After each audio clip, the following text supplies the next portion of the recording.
ఉమ్మడి రాష్ట్రంలో మహా దిగ్గజాలు ఉన్న కాంగ్రెస్ ఇప్పుడు కష్టాల్లో ఉన్నప్పుడు ఆ పార్టీ నుంచి రాజకీయ అరంగేట్రం చేశారు బొత్స సత్యనారాయణ. 1999 ఎన్నికల్లో రాష్ట్రంలో ఎన్డీఏ హవా కొనసాగినప్పుడు విజయనగరం ఎంపీగా విజయం సాధించి గ్రాండ్ గా పొలిటికల్ ఎంట్రీ ఇచ్చిన బొత్స అనతి కాలంలోనే కాంగ్రెస్ లో కీలక నేతగా ఎదిగారు. ఆయన కాంగ్రెస్ లో ఉన్న వైసీపీలో కొనసాగుతున్న తనదైన మార్క్ ను చూపిస్తూ తనతో పాటు కుటుంబ సభ్యులకు కూడా రాజకీయ ఉపాధిని కల్పిస్తూ చక్రం తిప్పగలుగుతున్నారు. అలాంటి ఆయన తన కుమారుడు సందీప్ పొలిటికల్ అరంగరేటం విషయంలో మాత్రం అసలు ఎందుకు లేట్ చేస్తున్నారు? పరిస్థితులు అనుకూలించడం లేదా? టైం కలిసి రావటం లేదా? బొత్స సత్యనారాయణ అలియాస్ సత్యబాబు విజయనగరం జిల్లాలలో తనకంటూ ఎదురులేని ఇమేజ్ క్రియేట్ చేసుకున్న సీనియర్ పొలిటికల్ లీడర్. 1999లో కాంగ్రెస్ నుంచి విజయనగరం ఎంపీగా గెలుపొందిన ఆయన తనదైన వ్యూహాలతో రాజకీయాల్లో పాతుకుపోయారు. 2004, 2009 ఎన్నికల్లో చీపురుపల్లి ఎమ్మెల్యేగా గెలిచి మంత్రి పదవితో పాటు పీసీసీ అధ్యక్షుడిగా బాధ్యతలు నిర్వర్తించారు. వైఎస్ మరణానంతరం సీఎం పదవి రేసులో ఫోకస్ అయిన బొత్స తన కుటుంబాన్ని కూడా రాజకీయాల్లోకి తీసుకొచ్చారు. జెడ్పీ చైర్మన్ నుండి ఎమ్మెల్యే, ఎంపీ వంటి కీలక పదవులతో అందరినీ అందలమెక్కించారు. భార్య, తమ్ముడు, మేనల్లుడు, బంధువులు, స్నేహితులు, అనుచరులు ఇలా తనను నమ్మిన వారందరినీ తాను ప్రాతినిధ్యం వహించిన కాంగ్రెస్, వైసీపీ పార్టీలో అనేక కీలక పదవులిప్పించారు.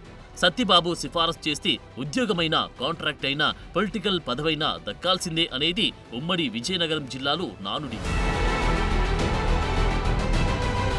మరి ఇంత పవర్ ఉన్న బొత్స తన రాజకీయ వారసుడి విషయంలో లేట్ చేస్తున్నారా అంటే అవునని సమాధానం వస్తుంది. వైసీపీ అధికారంలోకి వచ్చాక బొత్స తనయుడు సందీప్ వివిధ రాజకీయ వేదికలపై కనిపించినప్పటికీ గ్రాండ్ పొలిటికల్ ఎంట్రీ మాత్రం కన్ఫర్మ్ చేయలేకపోతున్నారు. 2024లో చీపురుపల్లి నుండి వైసీపీ ఎమ్మెల్యే అభ్యర్థిగా తనయుణ్ణి పోటీ చేయించాలని భావించినప్పటికీ జగన్ నిరాకరించడంతో అది సాధ్యం కాలేదు. ఇక ఆ ఎన్నికల్లో బొత్స కూడా అనూహ్య ఓటమి చవిచూడడంతో గత ఏడాది కాలంగా తనయుడు కూడా స్తబ్దతగా ఉండిపోయాడు. అయితే ఇటీవల సందీప్ జోరు పెంచినట్లు చీపురుపల్లిలో చర్చ జరుగుతోంది. చీపురుపల్లి నియోజకవర్గ వైసీపీ విస్తృత స్థాయి సమావేశంలో తండ్రి పక్కనే సందీప్ ఆసీనులయ్యాడు.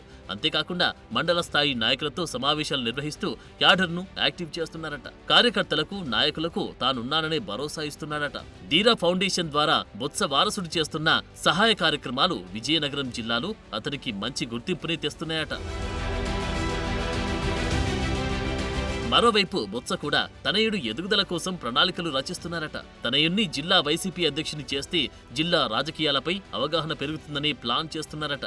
ఇప్పటికే విజయనగరం జిల్లా వైసీపీ అధ్యక్షుడిగా ఉన్న బొత్స మేనల్లుడు చిన్న శ్రీను పొరుగు జిల్లా విశాఖపట్నంలోని భీమిలి వైసీపీ ఇన్ఛార్జిగా కొనసాగుతున్నారు. 2 పార్టీ పదవులతో పాటు విజయనగరం జెడ్పీ చైర్మన్ గా కొనసాగుతున్నారు.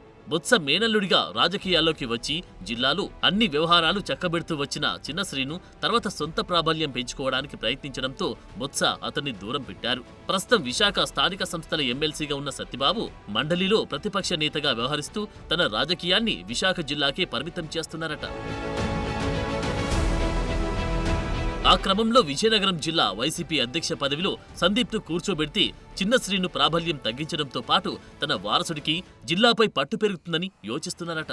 ప్రతిపక్షంలో ఉన్నాం కాబట్టి నేర్చుకోవడానికి ఇదే సమయమని, రాజకీయ పార్టీలో ఉండి సాధక బాధలన్నిటిపై ఒక అవగాహన ఏర్పడుతుందనేది బొత్స ఆలోచనగా తెలుస్తోంది. ఇప్పటికీ మాజీ deputy speaker Kolagatla Veerabhadraswamy Vizianagaram YCP పగ్గాలు చేపట్టడానికి ప్రయత్నిస్తున్నప్పటికీ తానడిగితే ఎలాగూ వైసీపీ అధ్యక్షుడు జగన్ కాదనరన్న నమ్మకంతో బొత్స ఉన్నారట. అయితే ఎమ్మెల్యేగా ఓటమి చెందాక కూడా ఎమ్మెల్సీని చేసి ఆపై శాసన మండలి ప్రతిపక్ష నేతను చేశారు కాబట్టి కాస్త ఆలోచించి నిర్ణయం తీసుకుంటే ఎలా ఉంటుందన్న అభిప్రాయము లేకపోలేదట. అలా అని మొహమాటానికి పోతే కొడుకు భవిష్యత్ కష్టమవుతుందని తర్జన భర్జన పడుతున్నారట. చూడాలి మరి తన వయసు రీత్యా కొడుకును పొలిటికల్ గా సెటిల్ చేయడానికి వీలైనంత తొందరగా నిర్ణయం తీసుకుంటారు, లేక 2029 ఎన్నికలకి సమయం ఉంది కాబట్టి ఆచితూచి వ్యవహరిస్తారు.